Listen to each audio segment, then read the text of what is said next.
Sunrise Interviews is brought to you by Valley Strong Credit Union.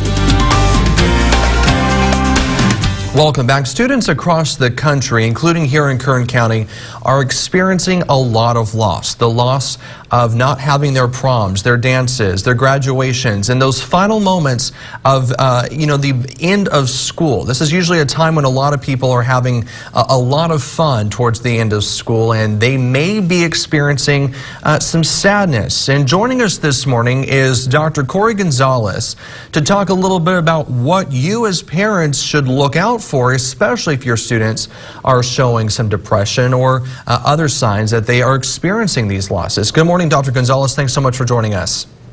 Good morning, Alex. How are you? I'm doing well. You know, we're talking about graduation, and there's a lot of schools across the nation that are doing virtual graduations. They're doing, a modified graduation and not the typical graduation that we typically, look at for this time of year. And I know that there are a lot of students that were not even expecting this when they left school originally. You may remember that they were supposed to be out of school for just a couple of weeks, and during that time was when those changes made. So they didn't even know that they were saying goodbye when they originally left. Now we're here. Now we're at the end of the school year, and in reality is starting to set in. What are some things that parents should look out for, especially during this time when a lot of students should be having fun and should be going through all of those ceremonies? Well, good morning, Alex. Yeah, no, it's been a steady flow of disappointment for a lot of students. You know, as you said, it's been 2 weeks at a time, 2 weeks at a time. It's gotten worse and worse. So parents need to look at different things. For younger kids, you look at if they're starting to regress more, if they're having more problems with being clingy, or if they're possibly having problems with, accents, bathrooms, thumb sucking and so forth. But older kids, you look for social activity. If there's withdrawn more, if they're falling back, you see them having problems with their sleep, their appetite, they're having dark thoughts. Those are concerns as well. So you see their general functioning is changing, their concentration.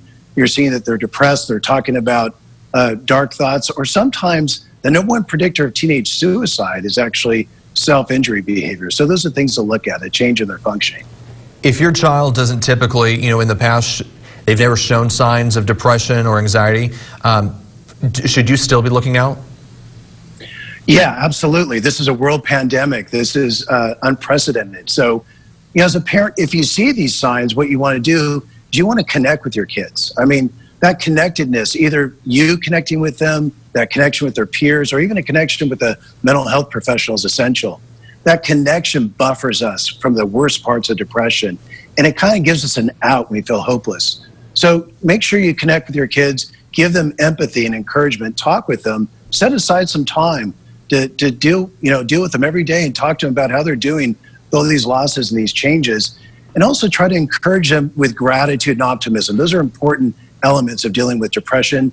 And even, talk to them. The three things I think are most important for dealing with depression, Alex, is when we have a purpose. Give them a purpose, a structure, a schedule, a purpose, a reason to get out of bed, engage using their skills, and also give them something to throw themselves into that's bigger than themselves. So try to create some schedule and order for them, attend to them, and get them connected.